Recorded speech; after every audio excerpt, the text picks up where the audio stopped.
ନେତାଜୀ ଜୟନ୍ତୀ school ପିଲାମାନଙ୍କ ପାଇଁ 10 ଧାଡ଼ି ରଚନା।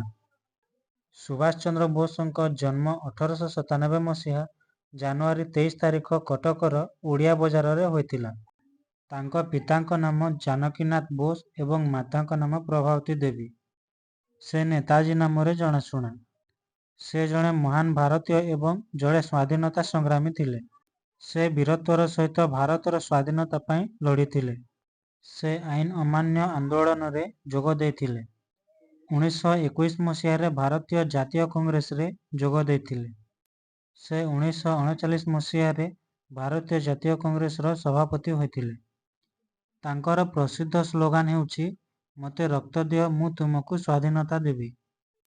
1945 ମସିହା ଅଗଷ୍ଟ 18 ତାରିଖରେ ବିମାନ ଦୁର୍ଘଟଣାରେ ତାଙ୍କର ମୃତ୍ୟୁ ହୋଇଥିବା ବିଶ୍ୱାସ କରାଯାଏ।